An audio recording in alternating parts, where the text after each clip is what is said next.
Oui, c'est là qu'il mourut sur cette infâme bois pour sauver le plus vil des pécheurs. Cette croix sera toujours chère. Elle est gloire et victoire pour moi. Et par elle, dans la maison d'Israël, la couronne est offerte à ma foi.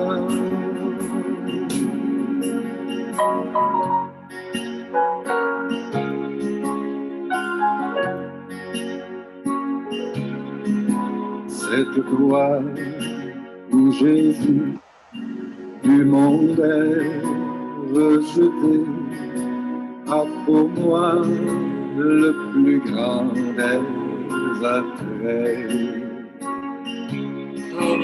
C'est là que Saint Agneau, mon sauveur, a porté mes fardeaux, mes douleurs, mes forfaits.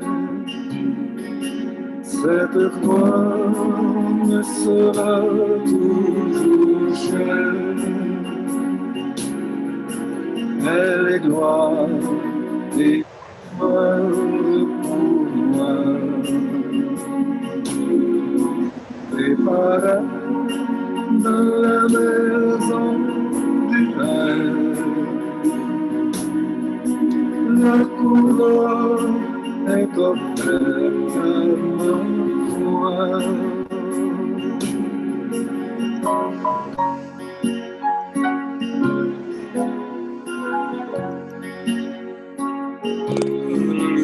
Sur la croix où Jésus a versé tout son sang, je contemple ébloui sa beauté. Alléluia. Sur la mort et l'enfer, son combat triomphant fait de moi son heureux racheté.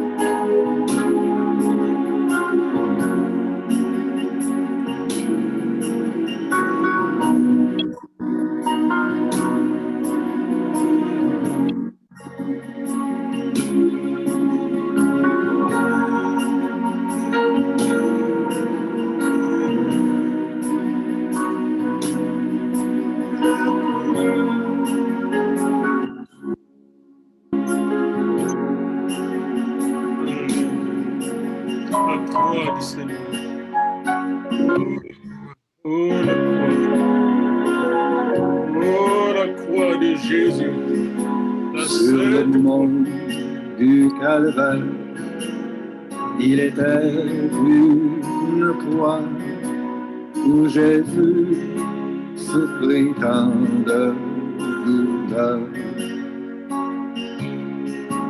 Oui, c'est là qu'il mourut sur cette infâme bois pour sauver le plus vil des pécheurs. Cette croix me sera toujours chère. Elle est gloire et victoire pour moi. Et par elle, dans la maison du Père, la couronne est offerte à ma foi.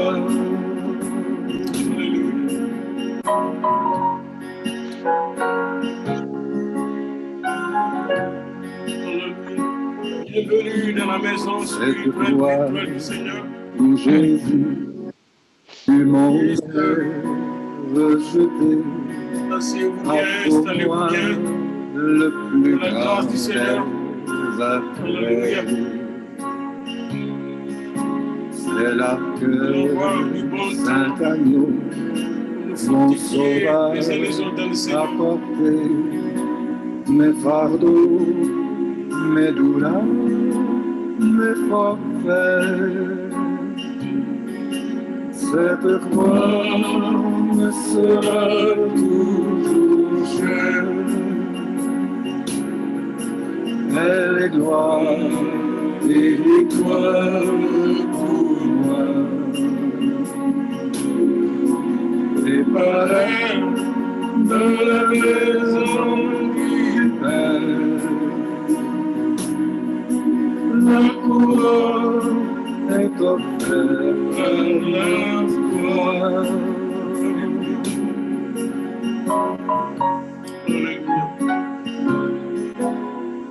Alléluia. N'hésitez pas de vous saluer les uns les autres. Sur la vous pouvez croix écrire aussi. où Jésus Comme YouTube, on peut a versé tout son sang, les CA, je contemple ébloui mais nous sommes aussi en sa direct beauté.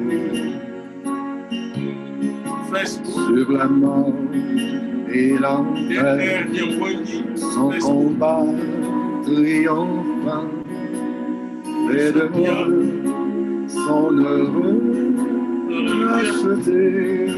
Je lance quelques invitations.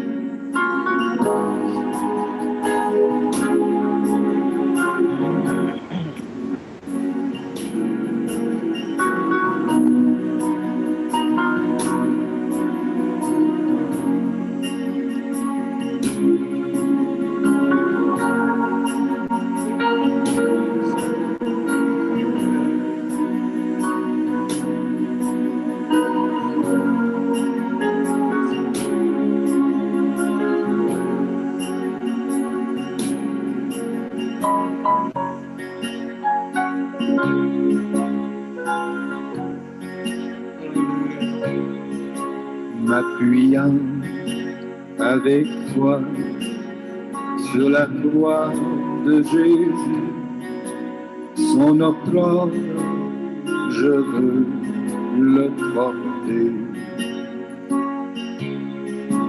jusqu'au jour bienheureux où parmi les élus dans le ciel je pourrai l'exalter. Cette croix me sera toujours chère. Elle est gloire et victoire pour moi. Oh, la croix de Jésus. Et par elle, dans la maison du Père, la couronne est offerte à ma foi. Merci Seigneur. Alléluia. Alléluia. Alléluia. Tel que je suis sans rien en moi. Sinon ton sang versé pour moi. Je suis sans rien à moi, sinon ton sang versé pour moi, et ta voix qui m'appelle à toi.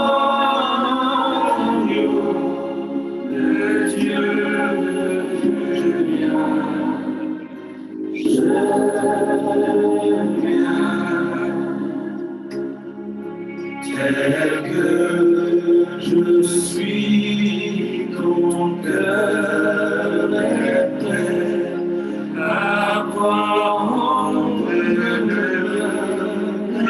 tel qu'il est pour tout changer, sauveur.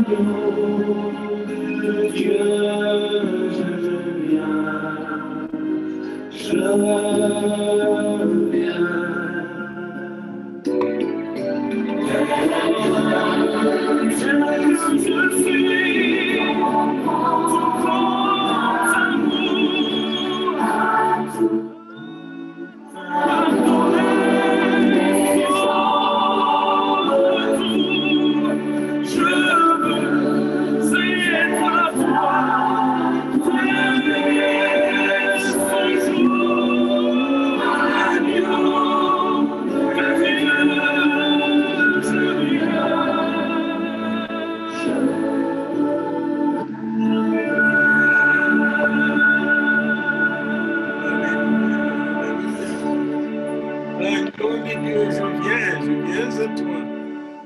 Agneau de Dieu, j'ai soif. Oui, mon meilleur temps. Je dépasse même mes petites jeunesses. J'ai soif de toi, Seigneur. Agneau de Dieu.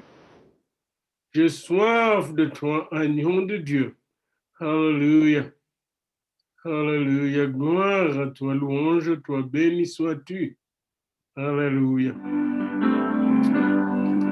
J'ai soif de ta présence, l'image de ma foi, dans ma faiblesse immense, que ferais-je sans toi? Chaque jour, à chaque heure, oh, j'ai besoin de toi. Jésus demeure auprès de moi.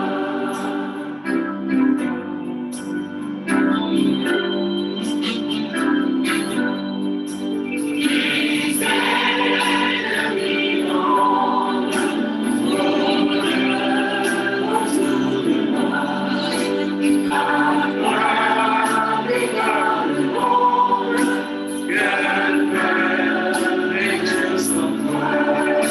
Chaque jour, à chaque heure, oh, j'ai besoin de toi. Que Jésus demeure auprès de moi.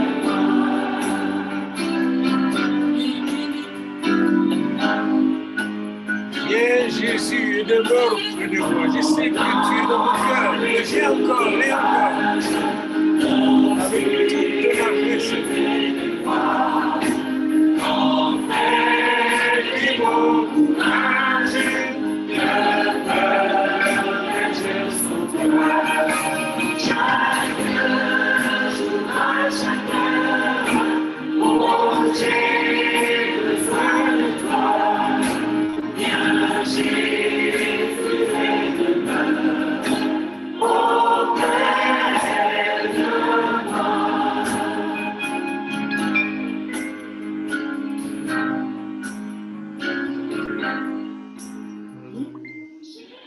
Jésus, ta présence, c'est la vie et la paix. La paix dans la souffrance et la vie à jamais. Chaque jour, à chaque heure, oh, j'ai besoin de toi. Viens, Jésus, demeure auprès de moi.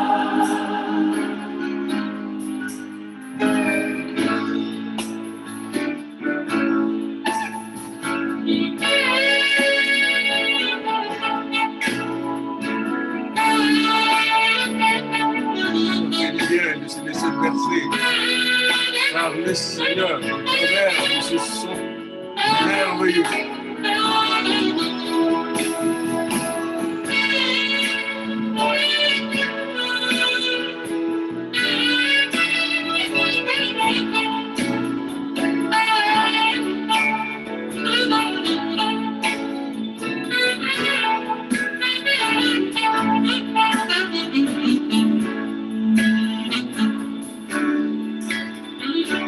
Alléluia. Oh, Jésus, ta présence, c'est la vie et la paix. La paix dans la souffrance et la vie à jamais. Chaque jour, à chaque heure, oh, j'ai besoin de toi.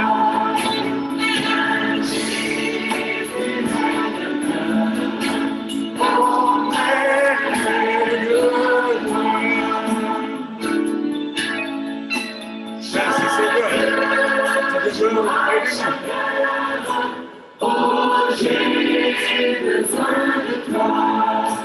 Viens, Jésus, demeure auprès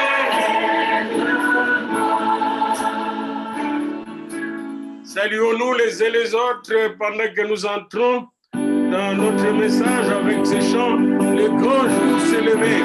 Nous saluons les uns les autres. Nous saluons là aussi au Facebook. Je vois notre sœur Le grand jour s'est qui nous levé. regarde.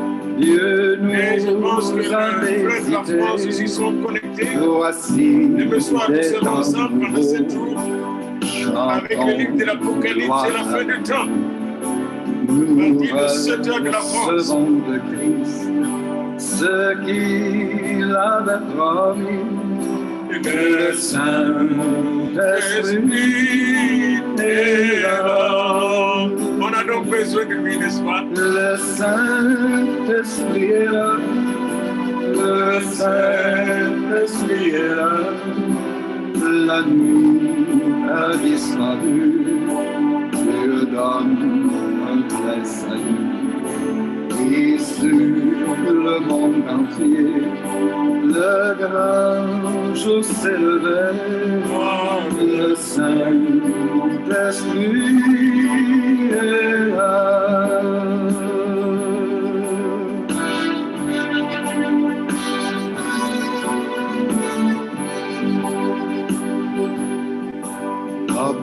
Obscurité s'enfuit, la lumière a jailli, chassons des cœurs troublés, toute incrédulité, car Christ, le roi des rois, répand l'esprit de foi, le Il est toujours là. Saint-Esprit est là.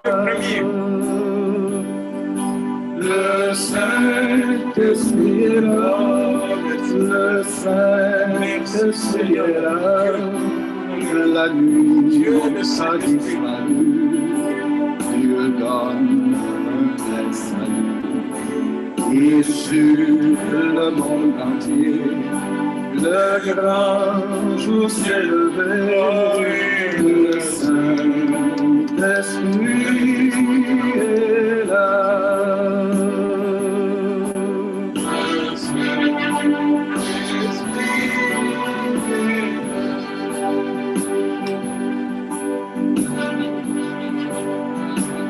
Le grand consolateur vient remplir tous les cœurs.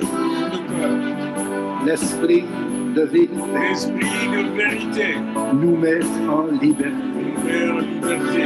Il ouvre les prisons, prépare la guérison. Le Saint-Esprit est là. Il est au rendez-vous électronique aujourd'hui. Le Saint-Esprit est là. Mais lui, Le Saint-Esprit est là.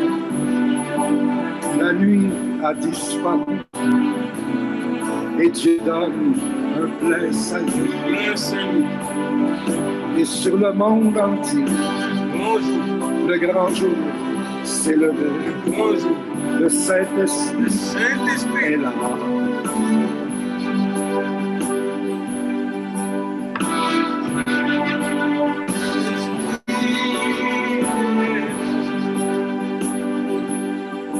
Que tous les rachetés chantaient leur liberté.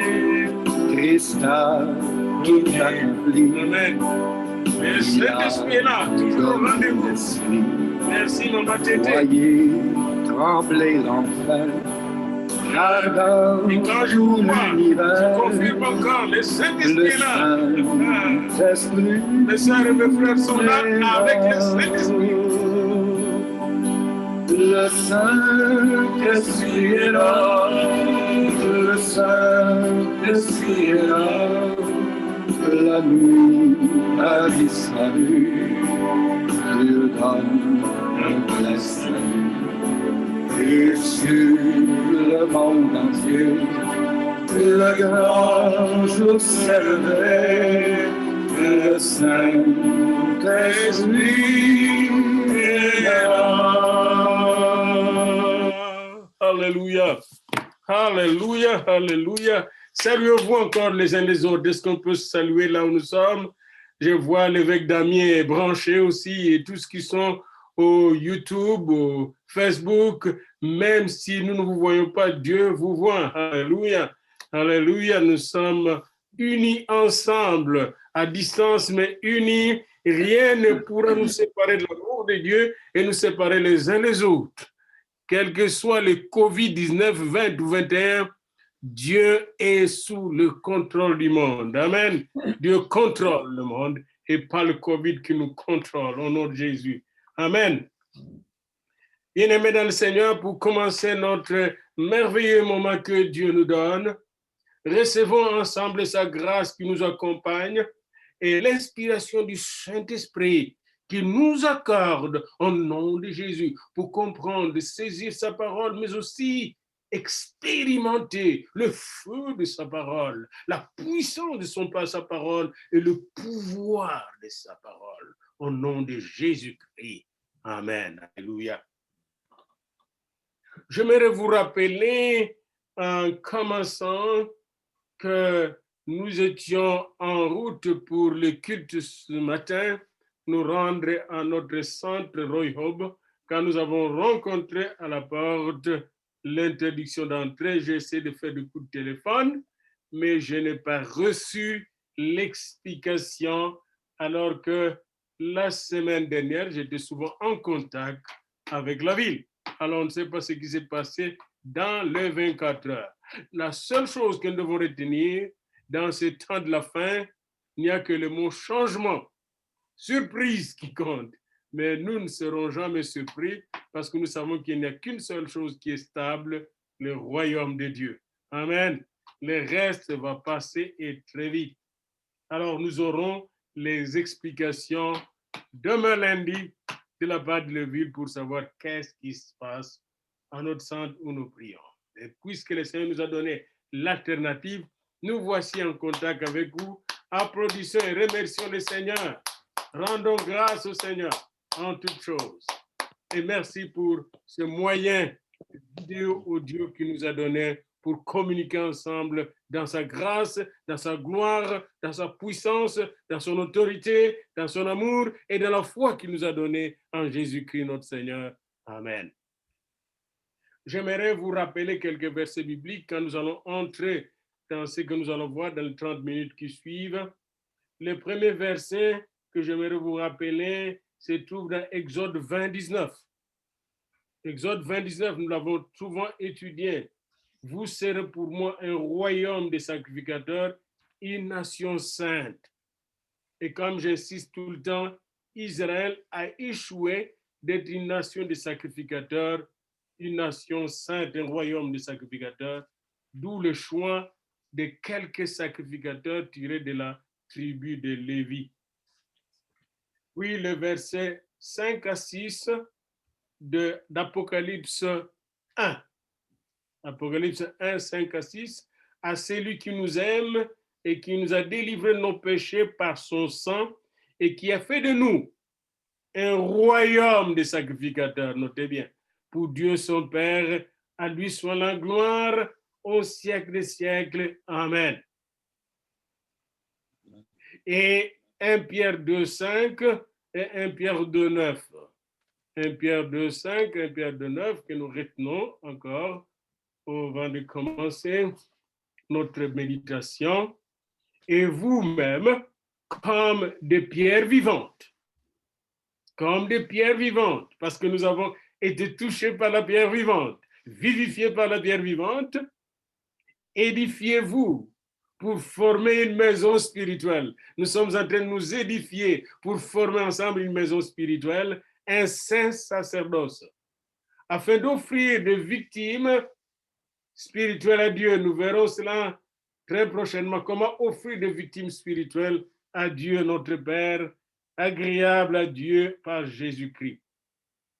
1 Pierre 2, 9, vous au contraire, vous êtes un sacerdoce royal, une race élue.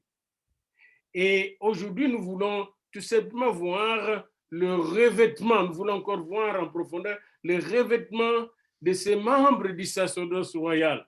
Comment sont-ils revêtus? Et c'est pourquoi nous regarderons comment Aaron était vêtu et puis nous verrons notre revêtement. Alors, j'aimerais souligner que nous allons beaucoup atterrir sur le revêtement dans Romains 13, 14. Nous verrons cela ensemble. Mais revêtez-vous du Seigneur et n'ayez pas soin de la chair pour en satisfaire de convoitise.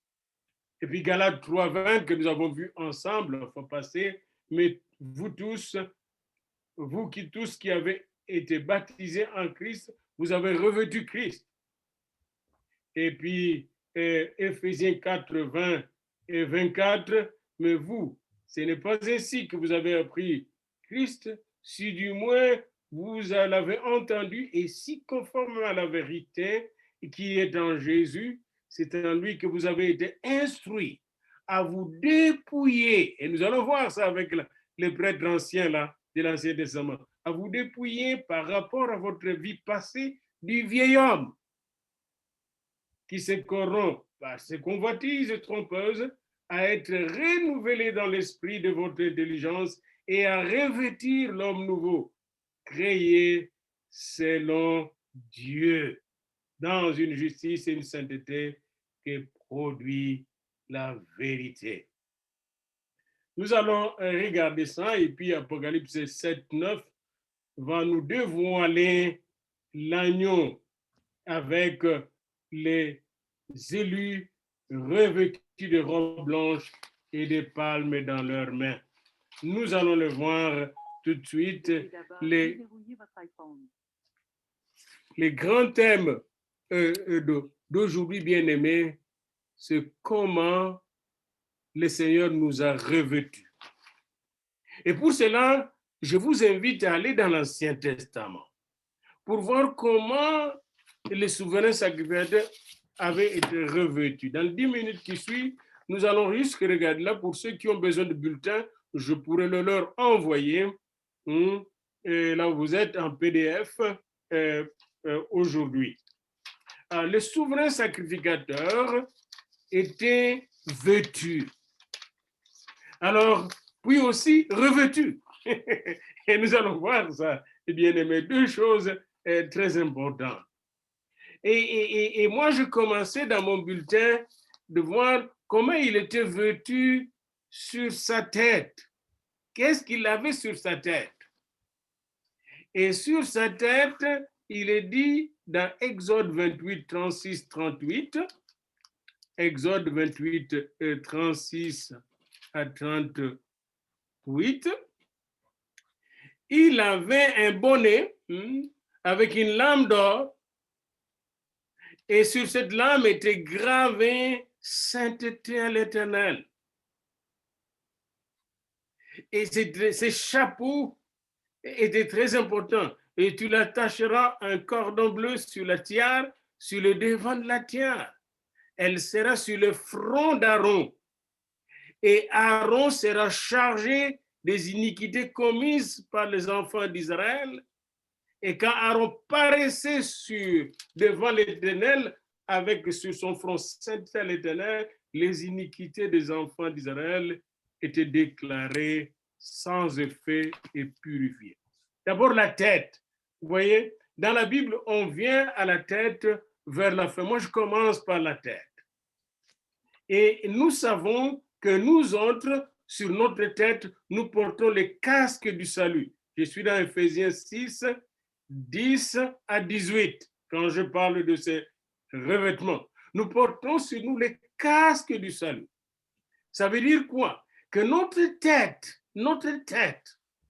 c'est-à-dire notre système de pensée, notre raisonnement, notre mind, notre esprit, nos neurones même, ont été convaincus par le Seigneur, l'Esprit du Seigneur, que cet homme et cette femme n'est plus la même homme, la même femme ou le même homme.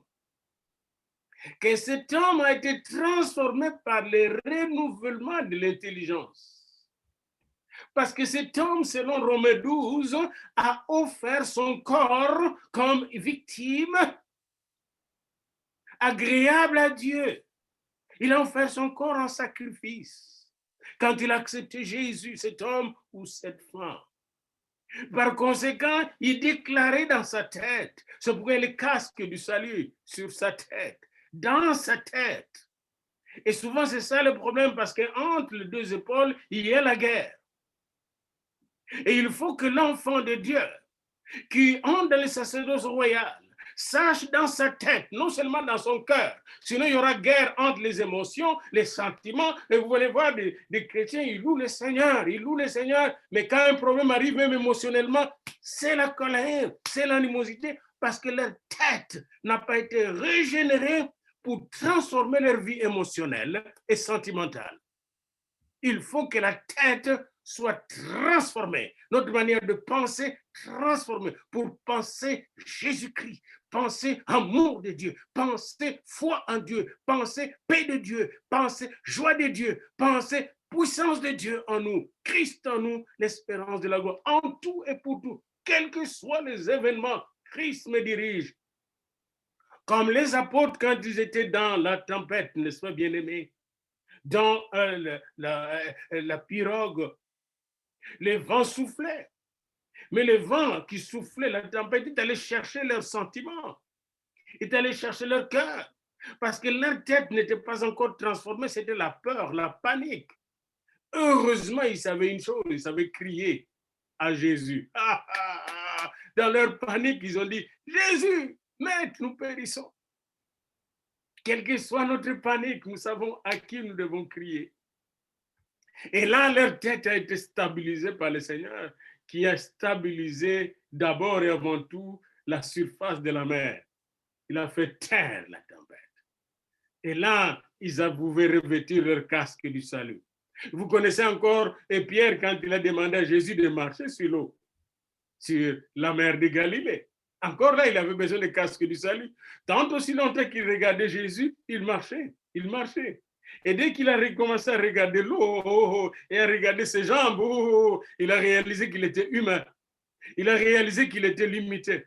Il pensait maintenant à lui-même au lieu de penser à celui qui le conduisait, qui le faisait marcher. Et qu'est-ce qui est arrivé? Il sombrait. Mais n'oubliez pas, il n'a pas oublié. Pierre est le seul qui a marché comme ça sur l'eau. Il a crié au Seigneur. Et le Seigneur est venu le racheter.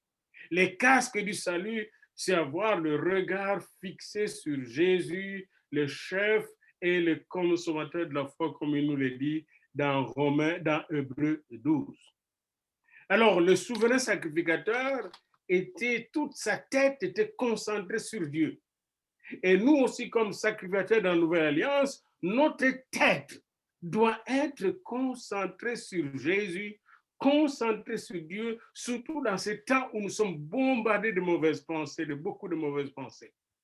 Savez-vous que le pensée amène beaucoup de problèmes? Déjà, le taux de suicide de jeunes dans notre pays, au Canada, est très élevé. Et quand vous regardez bien qu'est-ce qu'ils mangent comme pensée, qu'est-ce qu'ils gobent comme pensée les jeunes, à cet âge-là, entre 15 et 35 ans, ce sont des pensées destructrices. C'est pourquoi nous avons besoin de nous nourrir avec la pensée de Christ bien-aimé. Alors, vous voyez, ça c'était la tête. Maintenant, entrons dans le corps. Dans le corps, la première chose qui nous frappe, d'abord, nous allons de l'extérieur à l'intérieur. C'est l'effort que portaient les grands prêtres avec sa ceinture. Et cet effort qui avait deux parties, comme vous pouvez le voir, je pourrais vous envoyer les images, même j'ai des vidéos là-dessus, était un vêtement qui était coloré. Et quand on voyait que celui qu'il portait était vraiment indignitaire. Et puis, il y avait un support au-dessus de cet effort. Et ces vêtements qui s'enfilaient facilement, on le mettait en haut et en bas, n'est-ce pas, constitue une sorte de survêtement sur le vêtement, donc, un survêtement sur le vêtement. Et en réalité, ces vêtements étaient en fil de 4 couleurs. Et c'est ce qui m'intéresse, les 4 couleurs que vous devez retenir. bleu, pourpre, cramoisi ou écarlate, rouge, et de fin lin retors tout blanc, traversé et tout le poil. C'était tissé comme ça. Notez bien la couleur que je viens de vous donner parce que nous allons voir la signification de chaque couleur. Et quand il portait ça et qu'il entrait, la porte du lieu saint était aussi colorée presque de la même manière. Autrement dit, il réalisait qu'il entrait par la porte du salut. N'oubliez pas, Jésus a dit, je suis la porte.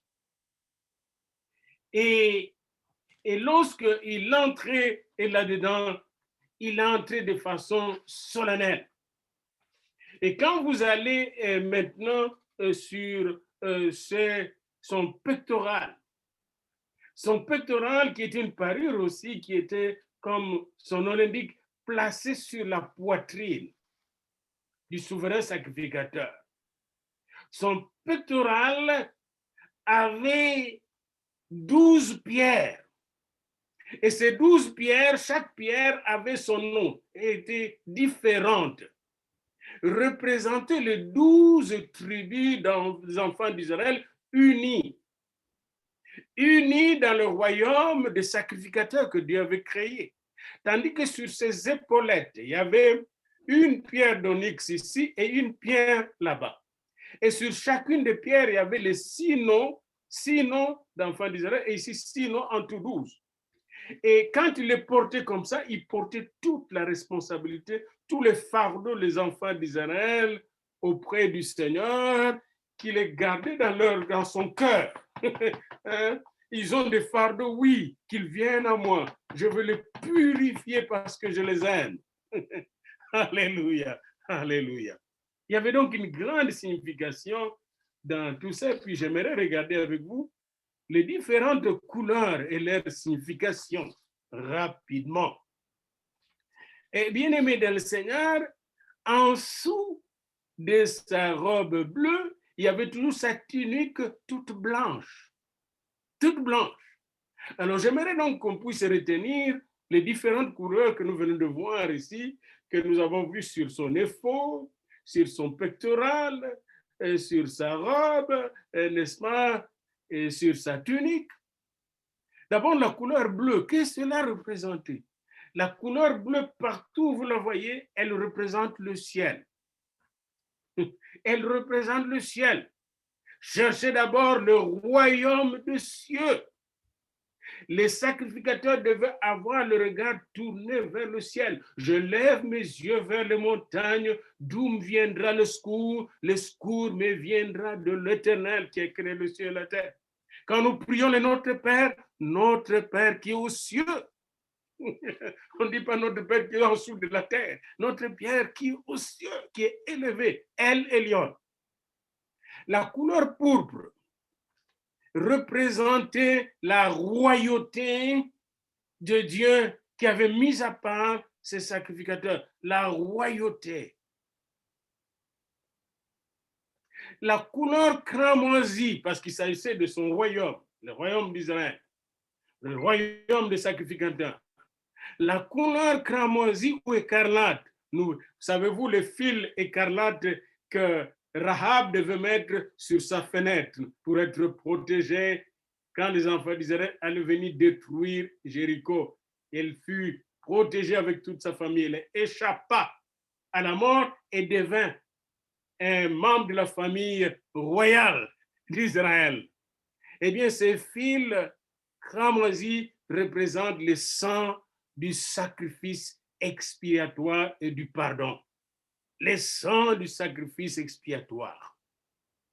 La couleur blanche représente la blancheur de nos cœurs et de nos vies, la blancheur du sacrificateur, choisi et mis à part par Dieu. Et l'or, parce qu'il y avait de l'or sur son front. L'or, la couleur dorée si vous voulez, représentait la gloire de Jésus-Christ, le divin roi. La gloire de Christ, la gloire de Dieu, la gloire divine, la gloire éternelle. Donc, ces sacrificateurs, Il entrait dans la présence de Dieu comme étant déjà été élevé de façon céleste divine. Il entrait là comme représentant du ciel. Et quand il allait devant Dieu, les enfants d'Israël étaient élevés dans sa présence. Il est porté sur ses épaules avec leurs péchés, avec leurs iniquités, avec leurs rébellions, avec leurs défauts. Il est porté sur son cœur. Il intercédait pour chacun d'eux. Personne n'échappait à l'intercession de Dieu, au pardon de Dieu, à la bénédiction de Dieu. Quand vous allez dans Deutéronome 33, vous allez voir que Moïse a béni chaque tribu. Quand vous allez dans Genèse 49, vous allez voir que le père Jacob a béni aussi chaque tribu. Cette bénédiction le suivait au travers du sacrificateur. Deutéronome 33 et Genèse 49. La gloire de Dieu. Maintenant, quand vous allez maintenant dans le Nouveau Testament, petit à petit, je suis en train d'atterrir là. Parce que nous ne sommes pas là pour répéter toujours l'Ancien Testament. Quand vous allez dans le Nouveau Testament, vous allez voir que le sacrificateur, malgré tout son habillement qu'il avait là, malgré les faux qu'il avait, malgré son bonnet qui indiquait la sainteté de l'Éternel, malgré le fait qu'il avait la robe bleue, la tunique blanche de sainteté, le caleçon, je ne suis pas entré encore là-dedans. Là. Il avait des caleçons qui étaient blanches, et ces caleçons veut dire quoi? Les caleçons allaient des reins vers le genou. Ça veut dire quoi, les caleçons quoi? Pourquoi il devait mettre ces caleçons? Il devait protéger non seulement sa nudité, mais sa vie sexuelle devait être sanctifiée. Et c'est très important, bien mettre ces caleçons et ne pas les ouvrir n'importe où, n'importe comment. Ça, c'est tout un enseignement encore que nous avons là-dessus. Le caleçon, là, quand vous regardez le caleçon du sacrificateur, c'était merveilleux. Il était vraiment temple du Seigneur. Lorsque vous le voyez avec son habillement, on dirait que le sacrificateur même, surtout les souverains sacrificateurs, le Kohen Gadol, c'était comme s'il était le tabernacle portatif. Savez-vous que la Bible nous dit dans Corinthiens que vous êtes le tabernacle de Dieu, que nous sommes le tabernacle de Dieu? Sans ses habits, hein? Lui avait besoin des habits. Mais nous, c'est différent, nous allons le voir. Selon le Nouveau Testament, quand Pierre, Jacques et Jean étaient allés à la montagne, sur la montagne, en prière, ils étaient avec Jésus, le souverain sacrificateur. Marc 9, 2 à 3. Et Jésus leur a montré quelque chose. Quand il les a conduits à l'écart, loin des autres disciples, il voulait leur enseigner quelque chose. La même chose qu'il a enseigné à Jean lorsqu'il l'a emmené au ciel dans Apocalypse 4. Regardez bien dans Marc 9, 2 à 3. Sur la haute montagne, la montagne de la transfiguration, ils ont vu ces vêtements, soulignez bien, le vêtement qui m'intéresse là.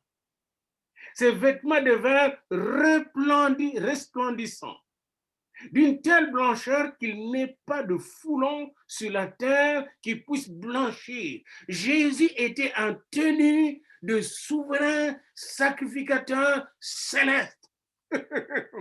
Ils ont vu ce vêtement s'est transformé en une blancheur qu'il n'ait pas de foulon sur la terre qui puisse blanchir. Ce qu'ils ne savaient pas, qu'eux aussi étaient appelés à être comme ça. Et bien aimé, c'est important que nous sachions que nous avons affaire avec Jésus, nous avons affaire au souverain sacrificateur suprême, dont le corps, dont les vêtements sont plus glorieux que le vêtement du souverain sacrificateur de l'Ancien Testament. Vêtements que le Père a donné au souverain. N'oubliez pas que ces vêtements, quand vous allez dans Exode 28 et dans Exode 39, ces vêtements étaient donnés par Dieu lui-même, et même ceux qui devaient coudre ces vêtements, tailler ces vêtements, étaient inspirés par Dieu. C'est Dieu qui a donné ces vêtements pour nous enseigner quelque chose de céleste. C'est pourquoi nous avons besoin de pénétrer les Écritures pour comprendre ces vêtements, afin de comprendre nos vêtements. Et c'est très important pour nous, bien-aimés. Mon peuple périt faute de connaissance, dit la parole. Et regardez dans Jean 1 à 14, il est dit, nous avons contemplé la gloire. Une gloire comme la gloire du Fils unique venu du Père. Quand les apôtres ont vu Jésus, ils ont contemplé la gloire, nous dit Jean. Et c'est cette gloire qui vient sur nous, nous revêtir. C'est cette gloire qu'il voulait donner à Israël, mais qu'Israël n'a pas pu saisir, bien-aimé. Et cette même gloire qu'il a voulu donner à l'Église, et que l'Église ne saisit pas encore. Cette gloire, il veut me la donner, cette gloire qu'il a. Il l'a pour nous, parce qu'il est glorifié par nous, en nous, devant le Père. Il a reçu cette gloire pour nous, bien-aimés. Ils disent dans Jean 1, 14, les saints apôtres disent par l'Esprit, nous avons contemplé la gloire, une gloire comme la gloire du Fils unique venu du Père. Et quand vous allez dans Jean 17, 5, 22 et 24, nous allons rentrer là, vers nos vêtements là, et nos revêtements. Vêtements et revêtements, s'il vous plaît. Et maintenant, toi, Père, glorifie-moi auprès de toi de la gloire que j'avais auprès de toi avant que le monde soit. Jean 17, 5. 22, je leur ai donné la gloire que tu m'as donnée. Mais où est cette gloire qu'il nous a donnée? Elle est là. Elle est là à notre disposition. Mais vous allez voir comment prendre cette gloire, comment vivre dans cette gloire, ces vêtements de gloire, ces revêtements de gloire. Jésus a dit au Père, je leur ai donné la gloire que tu m'as donnée. Et pendant ce moment-là, Pierre, Jacques et Jean étaient encore comme des épaves. C'est jusqu'au jour de la Pentecôte qu'ils ont pu accéder à cette gloire, physiquement, je dirais même spirituellement. Le jour de la Pentecôte seulement. C'est pourquoi même la Vierge Marie était là. Elle attendait ce moment de gloire, ce moment de Shekinah qu'elle n'a pas eu à la conception de Jésus et qui était préparé par Dieu pour la Pentecôte. Même la Vierge Marie, le frère de Jésus, était touché par cette gloire dans la chambre haute. Je suis dans Actes 1 et 2. Je leur ai donné la gloire que tu m'as donnée. Et pendant que Jésus priait dans la chambre haute, ils étaient comme nous encore, comme beaucoup d'entre nous encore, des épaves humaines, charnelles. Peut-être qu'ils avaient chanté, oui, ils ont chanté aussi des chants avant d'aller à Gethsemane. Mais Pierre va les renier bientôt. C'est après ce reniement, après avoir rencontré le ressuscité et accepté de mourir avec lui pour ressusciter avec lui, qu'il a reçu, j'ai dit physiquement même, parce qu'il a expérimenté ça physiquement, la gloire du Père en Jésus-Christ. Père, je veux que là où je suis, ceux que tu m'as donnés soient aussi avec moi, afin qu'ils voient ma gloire, la gloire que tu m'as donnée, parce que tu m'as aimé avant la fondation du monde. Voyez-vous, Jésus ne veut pas que vous et moi, nous puissions avoir les yeux aveuglés. Il veut que nous soyons assis avec lui. Et c'est pourquoi Paul, qui a compris cela, le décrit bien dans Éphésiens. Nous sommes morts avec Jésus, nous sommes ressuscités avec lui, et nous sommes montés avec lui spirituellement, et nous sommes assis en lui, avec lui, à la droite du Père. Maintenant, oh, waouh, Seigneur. Alors, depuis la croix, Jésus est entré dans la gloire. Et il est dit même à la femme qui voulait toucher, non, attendez d'abord, je dois encore voir le Père. Depuis que la croix, la mort à la croix a eu lieu, son corps fut déchiré par le clou bien-aimé et la flèche et la couronne d'épines. Depuis la croix, depuis qu'il a vaincu la croix, quand vous le retrouvez dans Apocalypse 1, vous allez le voir dans un corps de gloire. Et il dit bien qu'il a vaincu la mort. qu'il était mort, mais qu'il est vivant au siècle des siècles. Et qu'il a les clés de la mort et du séjour des morts. Depuis donc sa mort et sa résurrection, Jésus a le vêtement du souverain sacrificateur. Il est le seul qui entre dans la présence de Dieu et en lui, oh merci Seigneur, le voile déchiré, la porte est ouverte en lui, il est la porte même. Nous pouvons entrer en lui, par lui et pour lui, avec ses vêtements. Oh là là là là là là. Les vêtements tachés de sang, lavés par le sang de l'agneau. Nous pouvons entrer dans la présence de Dieu. Et c'est pourquoi, aujourd'hui encore, Dieu veut que nous puissions porter réellement ces beaux vêtements qu'il nous donne en Jésus-Christ. Alors, qu'est-ce qui s'est passé? Nous n'avons pas de tunique. Aujourd'hui, j'ai mis ma tunique africaine, mais nous n'avons pas de tunique comme chrétiens. Nous n'avons pas de robe comme chrétiens. Nous n'avons pas de pectorales comme chrétiens, ni des éphauds comme chrétiens. Nous ne portons pas des pierres avec des noms de nos tribus, de nos églises sur notre poitrine ou sur nos épaules. Mais qu'est-ce qui se passe dans le Nouveau Testament? Tout ce qui se trouve dans les noms de l'Ancien Testament était des symboles, des images de ce qui devait être réalisé parfaitement dans l'Esprit, par Jésus-Christ dans le Nouveau Testament.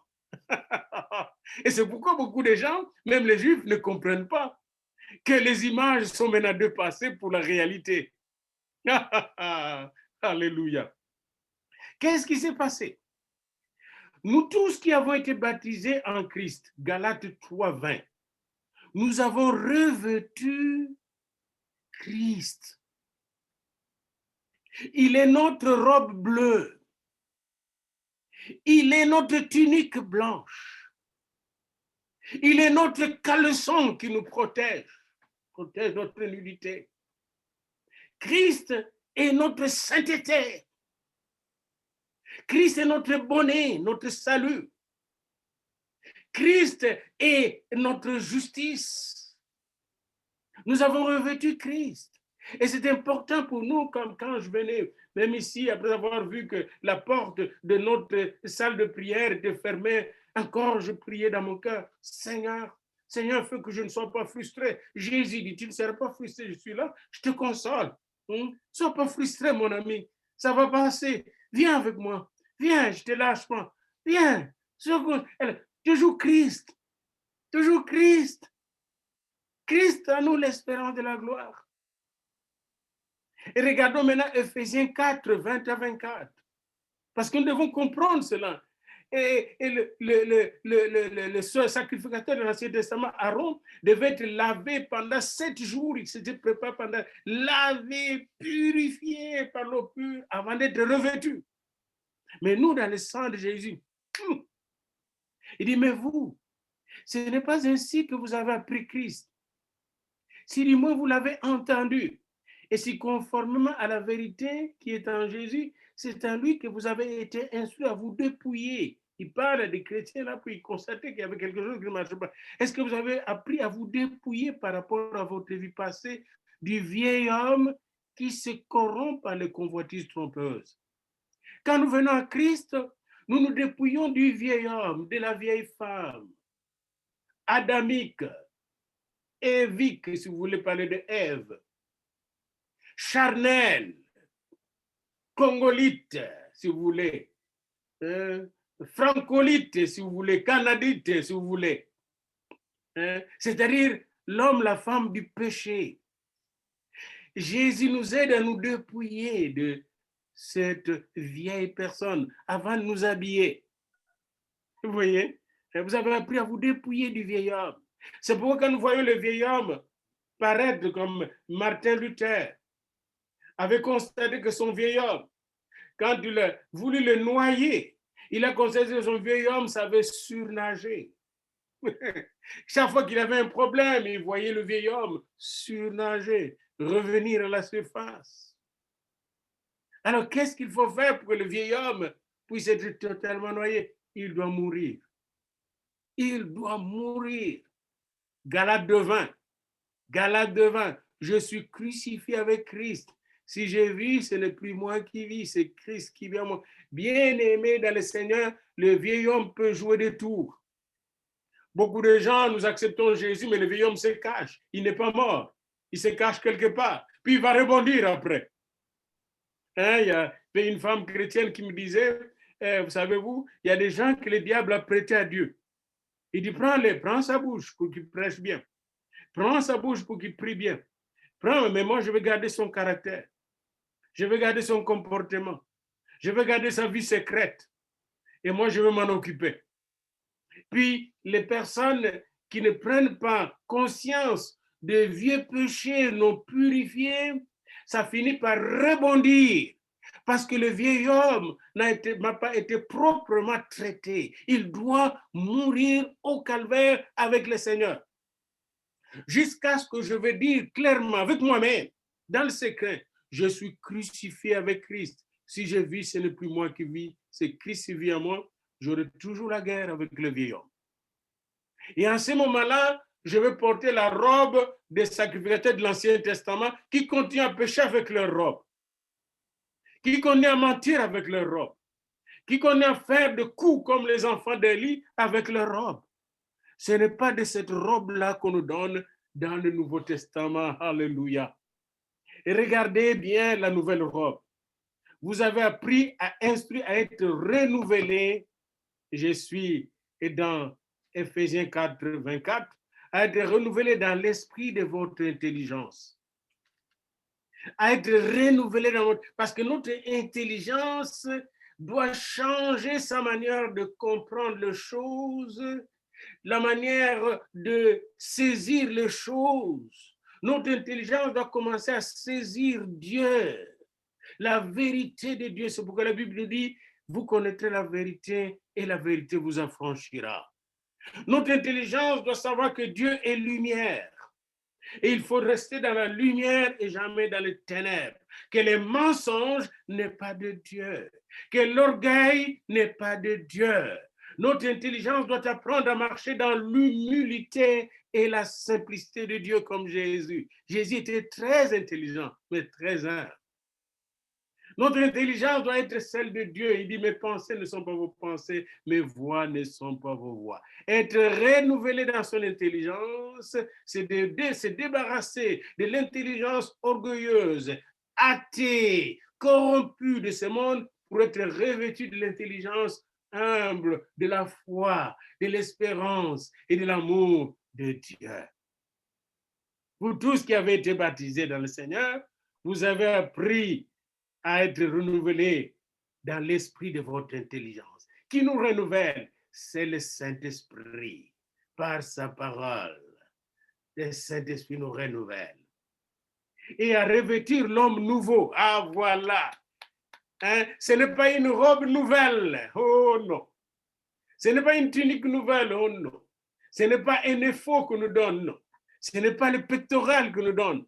Mais nous donne un homme nouveau. Wow! Un cœur nouveau, un esprit nouveau, créé selon Dieu, dans une justice et une sainteté qui produit la vérité. Ce n'est pas seulement la sainteté sur la tête. Et puis quand on enlève le chapeau, ça part. Non, nous c'est dans le cœur, dans la tête, dans l'âme, dans l'esprit, dans notre corps même. Sainteté, sainteté, sainteté. Et regardez dans Apocalypse 7:9, ces gens-là qui étaient transformés de cette manière.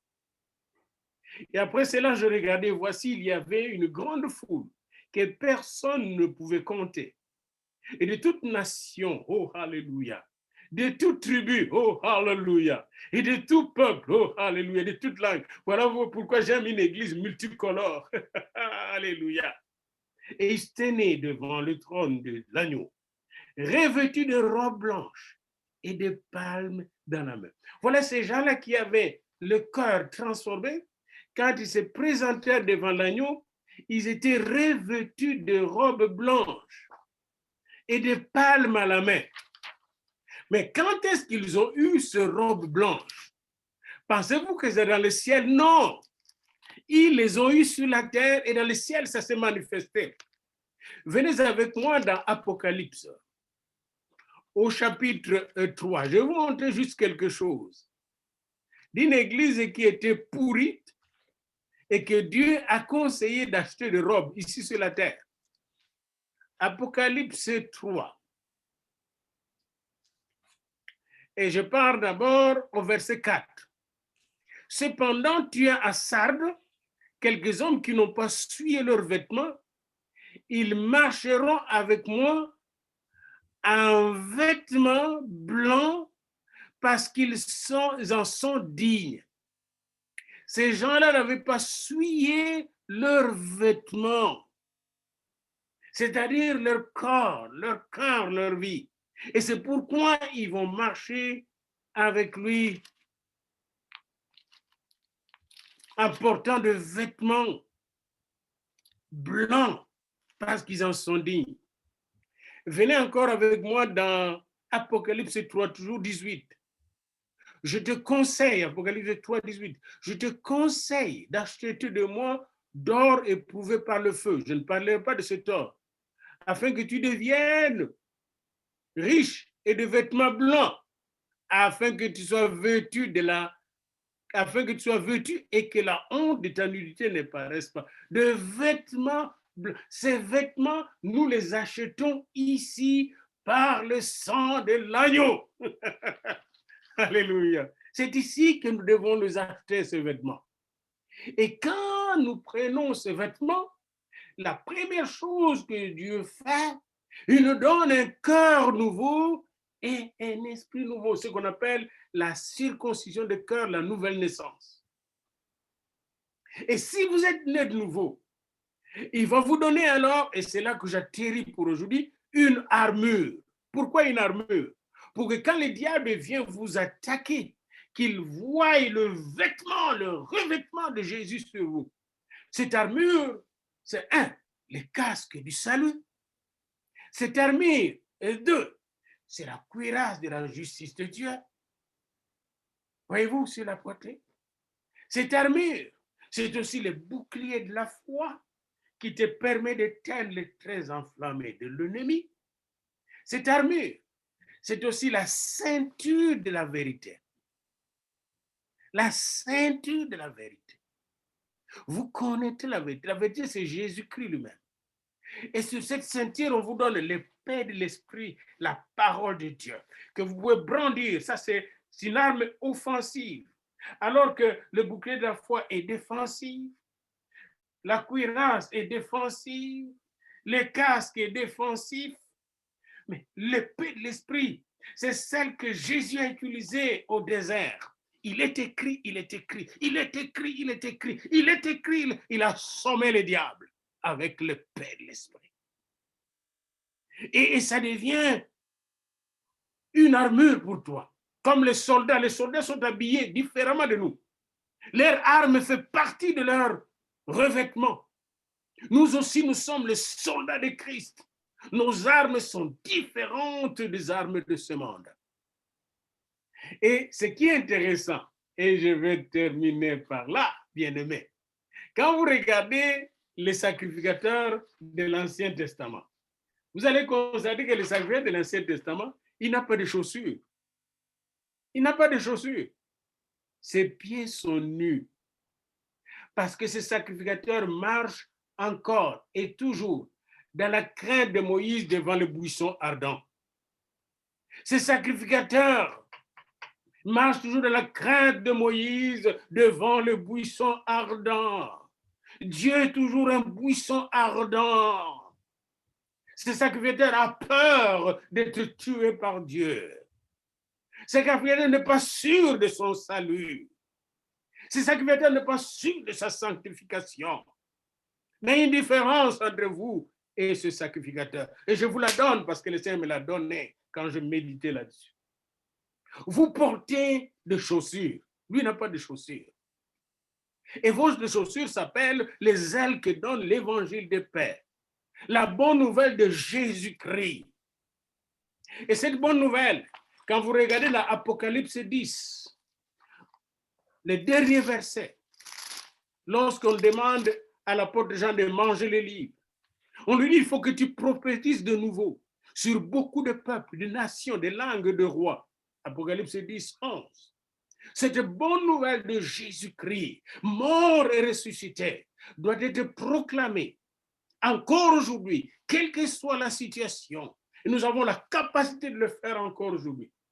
Sur beaucoup de peuples, de nations, de langues, de rois. Alors on vous a donné les chaussures qu'il faut. Les ailes qui donnent l'évangile de paix pour chausser.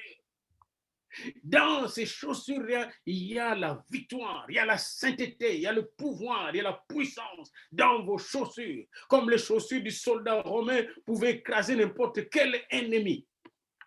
Vous avez dans vos chaussures, qui s'appellent les ailes de l'évangile de paix, tout ce qu'il faut. Je vous ai donné l'autorité de marcher sur les serpents et les scorpions et sur toute la puissance de l'ennemi. Je suis dans Luc 10.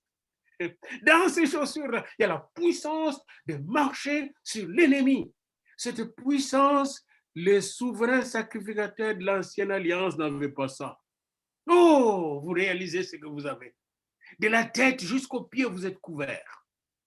Un jour, vous serez dans la gloire avec vos vêtements blancs, revêtus de l'esprit qui vient avec l'évangile. Vous êtes membre du sacerdoce royal parce que vous êtes mis à part par Jésus-Christ lui-même. Et Jésus vous a donné de marcher dans sa sagesse et dans sa sanctification. 1 Corinthiens 1:30, il est devenu votre sanctification. Vous n'avez rien à craindre. Et puisque Dieu veut votre sanctification, vous n'avez pas peur de vous approcher de lui par le sang de Jésus, quelle que soit votre circonstance, afin d'être purifié, lavé.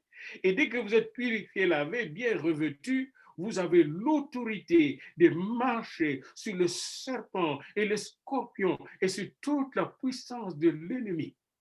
Comme un membre du sacerdoce royal, comme un royaume de sacrificateurs qui offre à Dieu des sacrifices spirituels, qui sont les hommes et les femmes que nous gagnons dans le royaume de Dieu. Amen. Amen. Amen. Alléluia. Oh, alléluia. Alléluia. Alléluia. Est-ce que vous êtes encore là, mes bien-aimés? Hein? Alléluia. Pasteur, je crois que c'est le temps de chausser les chaussures du Christ pour piler sur le COVID. Amen. Amen. Alors, est-ce que tu peux faire une prière? C'est exactement comme tu l'as dit. Faites cette prière maintenant. Seigneur, merci de nous montrer que les parallèles entre les sacrificateurs et le salut qu'on a en Christ. Et merci pour notre position supérieure qu'on a, Seigneur, de savoir qu'on peut compter sur toi. Et Seigneur, on demande aux défis qu'on a eu ce matin pour notre assemblée de se réunir ensemble, que ça soit réglé cette semaine et que la semaine prochaine, qu'on puisse être réunis ensemble et qu'on puisse dire à la pandémie qu'elle est sous nos pieds. Dans le nom de Jésus. Amen. Amen. Amen. Alléluia. Nous allons terminer avec ce beau chant que vous aimez beaucoup. Fais-tu briser du péché le pouvoir. Alléluia.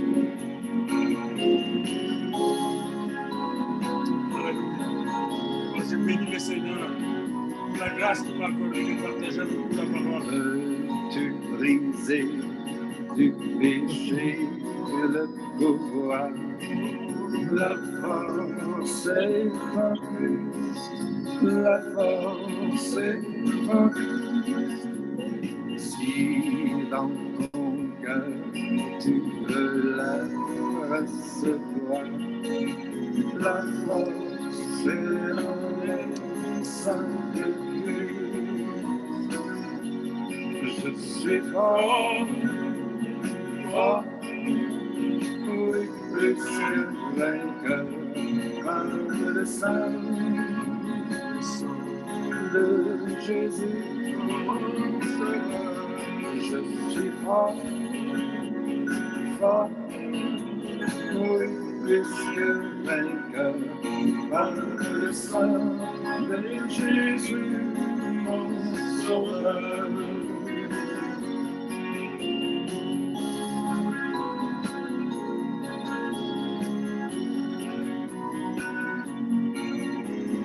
Veux-tu braver et la mort et l'enfer?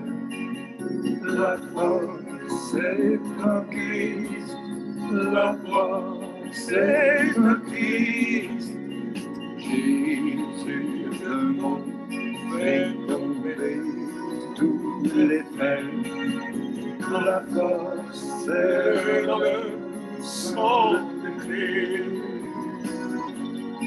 Je suis fort, fort, oui, plus que vainqueur par le sang de Jésus. Je suis fort, oui, plus que vainqueur par le sang de Jésus, mon sauveur.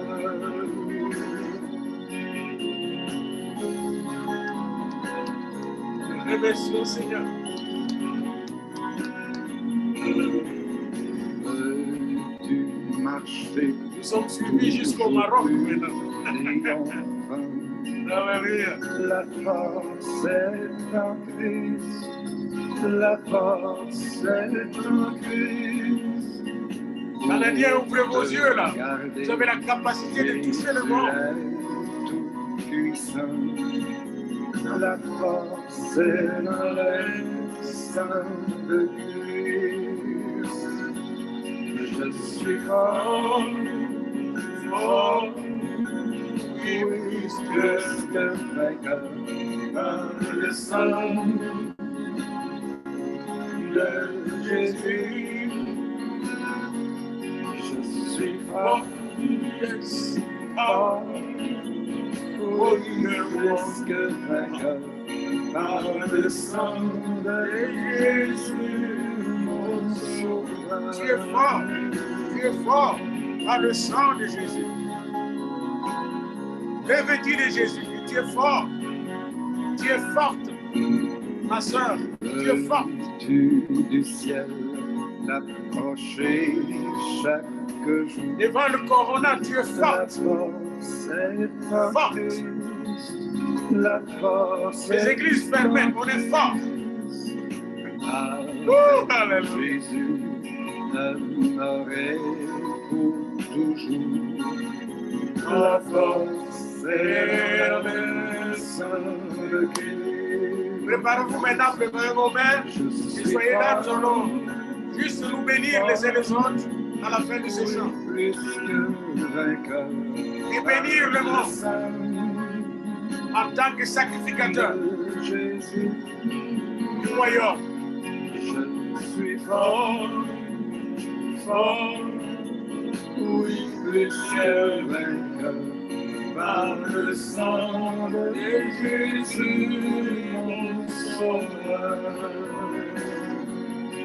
Levons nos mains partout où nous sommes là et exerçons maintenant l'autorité, le pouvoir que Dieu nous a donné. Nous avons un pouvoir qui est supérieur au pouvoir qu'il a donné à Aaron. Nous avons le pouvoir de Jésus sur ce monde. Nous avons le pouvoir de Jésus sur cette ville. Nous avons le pouvoir de Jésus sur l'homosexualité, sur le lesbianisme, sur le corona et tout. Nous avons le pouvoir de Jésus. Exerçons ce pouvoir maintenant. Juste soyez conscients que vous avez un pouvoir extraordinaire, sans limite. Le pouvoir de Jésus. Le pouvoir de Jésus sur l'Internet. Le pouvoir de Jésus sur le numérique, sur le digital, le pouvoir de Jésus. Sur les vaccins, le pouvoir de Jésus. sur les médecins, le pouvoir de Jésus, les pharmaciens, le pouvoir de Jésus, les universités, le pouvoir de Jésus. Faisons sortir les gens de la prison, de la peur, des esprits de suicide. Faisons-les sortir parce que nous avons ce pouvoir. Nous avons ce pouvoir au nom de Jésus. Canada, États-Unis, Europe, Afrique, Asie, Chine, libérez, libérez au nom de Jésus. Église de Dieu, Église de Dieu, réveille-toi maintenant. Nous nous réveillons au nom de Jésus en tant qu'Église de Dieu. En tant qu'Église de tout ce qui était mort en nous, parti dans le nom de Jésus. Tout ce qui était mort en nous, parti dans le nom de Jésus parce que nous sommes vivants. Nous avons approché la pierre vivante. L'Église est vivante. Elle doit être vivante. Elle est sainte. Elle est apostolique. L'Église de Dieu se réveille, se relève et marche dans la victoire au nom de Jésus. Elle va transformer des multitudes au nom de Jésus. Église de Dieu. Sacrificateur de Dieu, levez juste vos mains et bénissez, bénissez, bénissez vos familles, bénissez le monde, bénissez vos rues, bénissez vos rues, bénissez vos mains. C'est les mains de Jésus-Christ. Alléluia, alléluia. Merci Seigneur.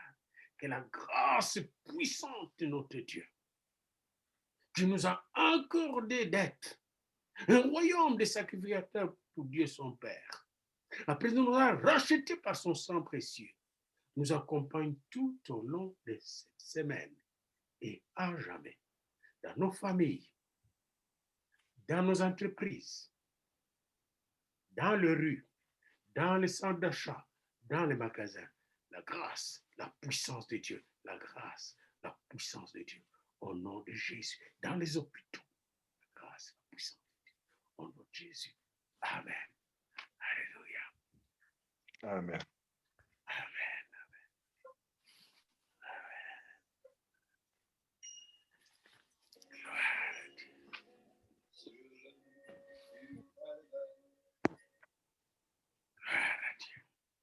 Amen. Amen. Amen. Amen. Je salue encore avant de terminer parce que bientôt je vais fermer. Hein? Amen, amen. Mhm. Mais je laisse toujours au fils du roi, hein, au royaume de Saint-Pierre, le droit de me donner la permission de fermer.